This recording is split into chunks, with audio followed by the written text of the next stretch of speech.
Good afternoon, everyone. Welcome back to PBTV. I'm Stu. It's Monday, so we thought we'd bring something a little bit special out, something cool. So I've brought the Marui SGR out. Any questions at all, please drop them down below. We'll flash them up on screen and make sure it gets answered as quickly as possible. This thing is an absolute monster. Probably, personally, I'd say it's probably the best CQB shotgun you could probably get, maybe, arguably. But it also works extremely well outdoors as well, just purely because of a few of its features. Again, any feature that you want covering or anything that I miss, maybe, just drop it down below and I'll jump into that a little bit more in depth. But we'll go through what this thing has, what it's capable of, and see why you probably want one in your armory. So on the front, obviously, it does not have any form of threads on the front, purely because this is a triple barrel system. Anything that went on the front of there, the BBs won't fit through, so there's no way of putting any accessories on the front. Saying that, it is a little bit like a sound hog, this end bit here, so this thing does have some volume behind it. It is loud, it is obnoxious, it is very, very cool. There may be some accessories in the future, but nothing that we are aware of yet. Coming back to the top end here, so as you can see, this whole section here, going all the way back, is a single piece of aluminium. So there's no rail connection here or anything. It is an M-LOK rail that is monolithic into the upper receiver. Very similar to something like a SCAR or things like that, that rather than it being a multiple bit and having to swap anything around, it is a single piece all the way across the top, and it sort of adds a little bit of rigidity to what is essentially a very, very heavy platform, so you don't want this thing bending, twisting, or anything like that. So you want as much security and rigidity as possible. Isn't it a bit heavy for CQB, Albert Airsoft on YouTube? I mean, this thing comes in at about 4.4 kilos, so weight's not really an issue when it comes to CQB. It's more size and ability. So with this being relatively short, and the trigger response is actually probably what makes it really, really cool for CQB as well. It is very responsive, and just them 3 rounds shooting out as fast as it can, really. So this thing is coming out at, I mean, knocking on the door about 280, 285 FPS, but that is 3 BBs. So in CQB, this thing coming around a corner, it is heavy, but if you can manage the weight, it's totally fine. And with it being quite short and stocky, once this thing is in the shoulder, it balances really, really nicely. So that weight is counteracted by a few other aspects, personally. I do think it sits in a really, really nice place for CQB. Reaper on YouTube, being triple barrel, does it have separate hop units? Yes. So not only does it have 3 hop units, it has 3 cylinders. The gearbox was purposely built for this system. So the charging handle that's on the left hand side here, if I pull this back, you will see there are multiple hop adjusters here. So the one on the end here is 1 barrel, that's another barrel, and it tells you there is ways to identify which hop is doing which barrel. That allows you to, if you want to make the spread a little bit wider, or you want a nice clean lump to fly out, you can adjust it however you want.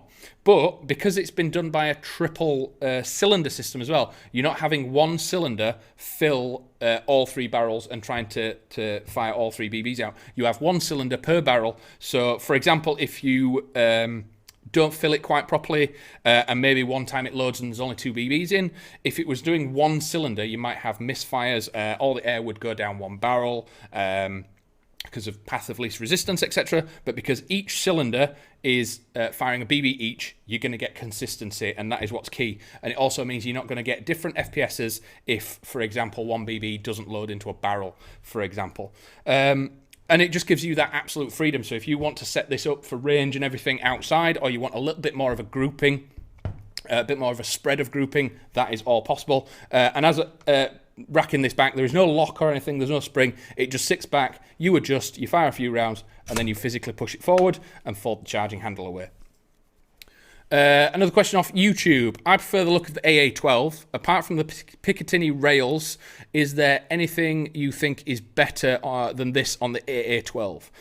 Personally, I do think it looks way better, personally. The AA-12 is a very old design from the real steel variant, but it is a very functional, very cool design. When this came out, it was purely a ramped up, modernized version. You do have sling points on it, you do have the M-lock, and I think the muzzle device adds a little volume to it.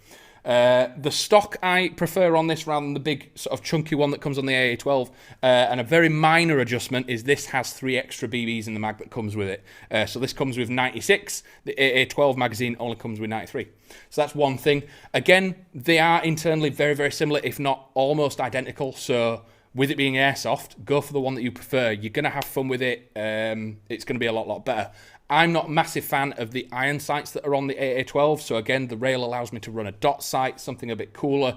I'm very much a tactical junkie, so that's why this one calls me a bit more. You've got the folding sights. If you like that classic look of the AA-12, by all means go for that. It is absolutely amazing, and you can still get some parts and make it and trick it out a little bit, but it is very cool. Both of them work with the drum mag as well.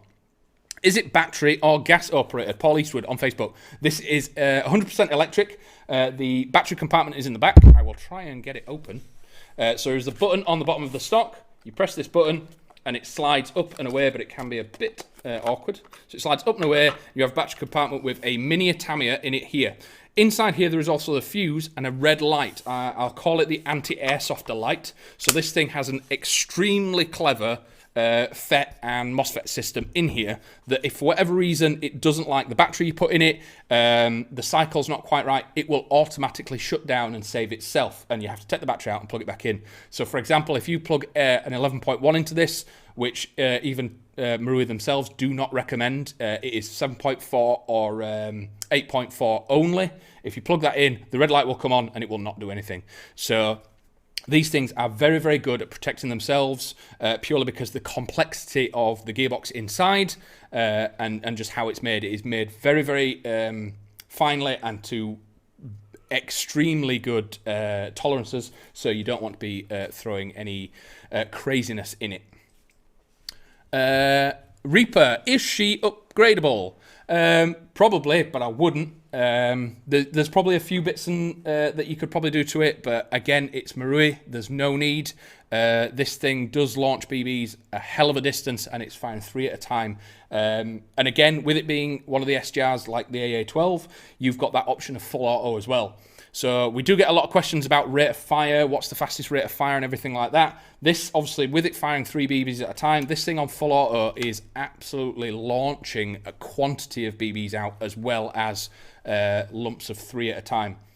So obviously on the left-hand side here, you might not see it, but we've got a 0, a semi, and full auto. So I think with the round count and everything like that, you are pumping out a hell of a rate of fire at a considerably decent FPS with it being 3 BBs at a time. So not only is it a string of BBs, it is a string of multiple BBs coming out almost like a Predator laser. As I was saying, it is 3 barrels in here, and we do have a triple hop system for those that are joining us. So racking that back, you do have 3 different hop adjusters to go at and make this fire exactly how you want. We have mentioned the rail on the top, so if you are wanting a dot sight, I'd probably stick to something quite short, a holographic or a T1 or a dot sight kind of setup. We do have, if we lift that up, there is another bit of rail up here if you wanted to put a torch, a different style of iron sight on there, totally doable. And then we have M-lock. There's M-lock on this little section here if you wanted to put a canted torch or something on there. You've got M-lock on the right, M-lock on the left, small bit of M-lock on the bottom, and then another small bit of rail here if you wanted to put a torch on the bottom. Something like a drop hang torch or on there would be really cool, and probably slightly better than being on the side, because I think the actual profile of this adds a little bit to that CQB that I was on about earlier. It being quite relatively narrow. It is big, it is heavy, but it is a very narrow platform, so cutting through doors and slicing through rooms and stuff, this thing is actually quite good at it. I'd probably stick a grip on it.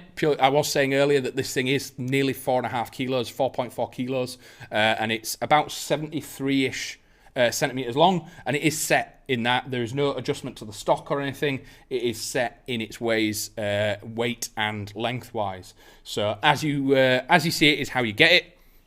but it does have some features on there to sort of counter that. We do have a sling point on the front left here, and then we've got 2 on the back. Again, very similar to the Scar style, a little loop. So if you are running this thing CQB outdoors, I'd definitely sling it just so you can take a bit of that weight when you're yomping around and you need to take a bit of that weight off. But when you do get into contact, you can raise it up and throw some rounds downrange.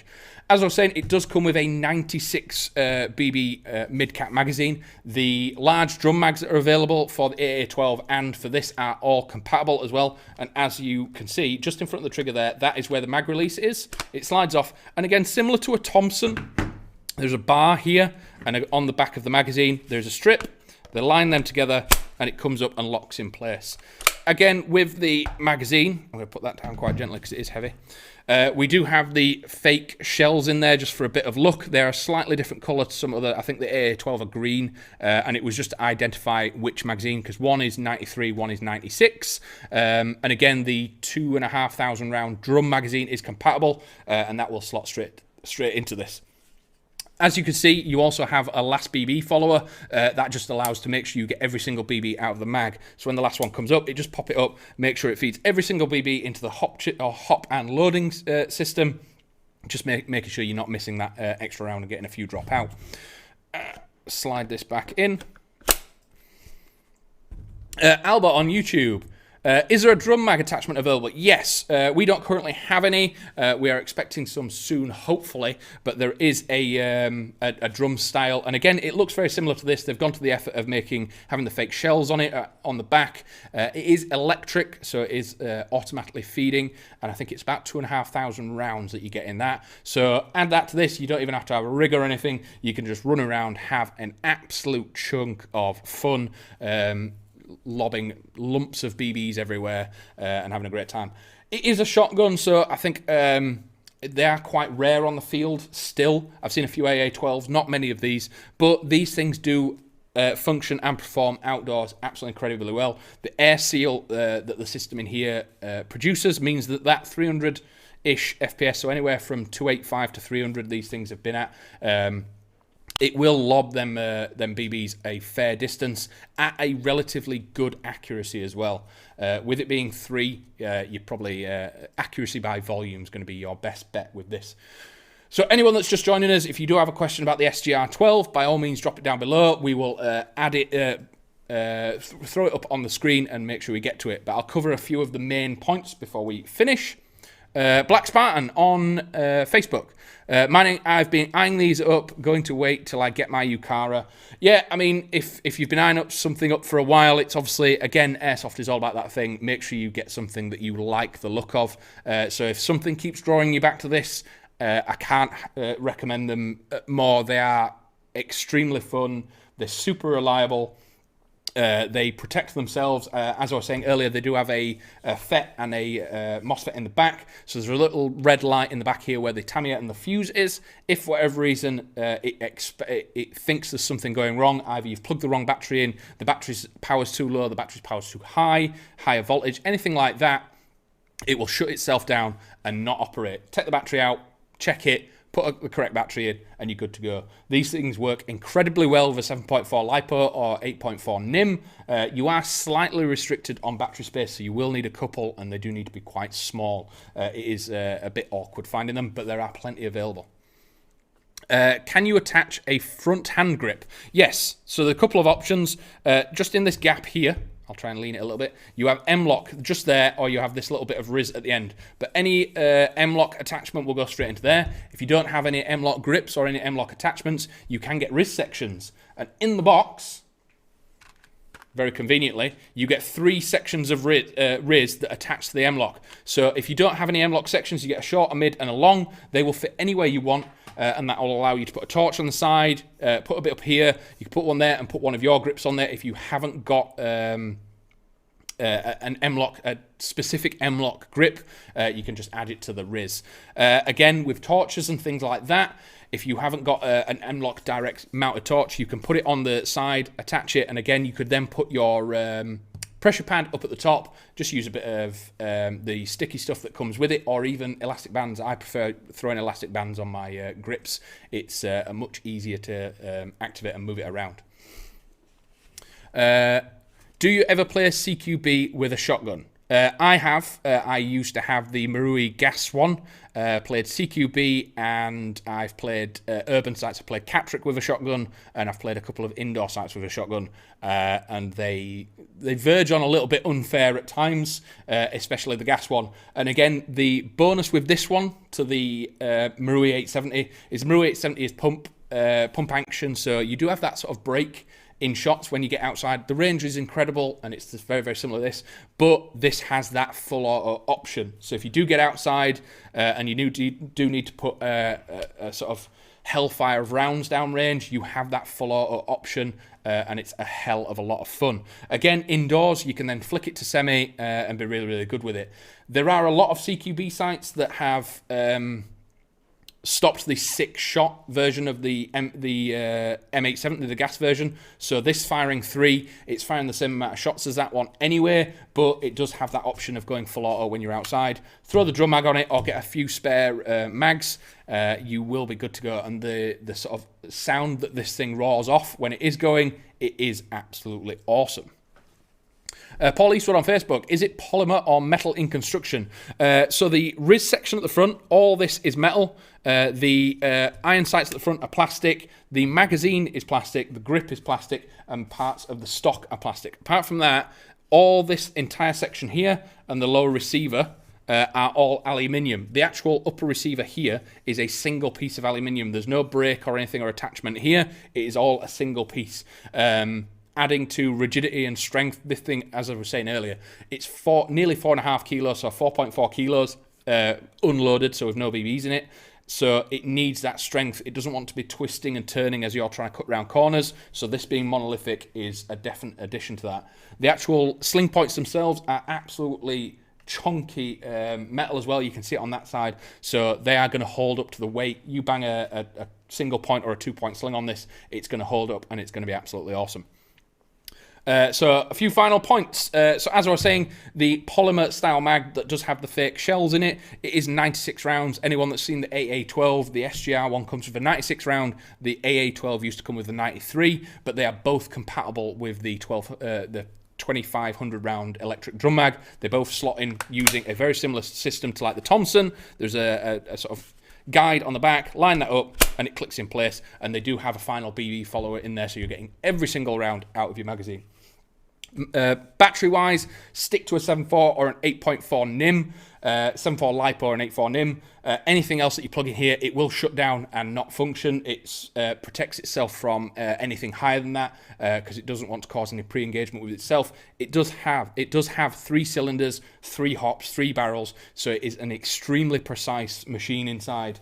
So it doesn't want to be overcycling and causing any dramas. So they have deliberately put a system in there to prevent that happening.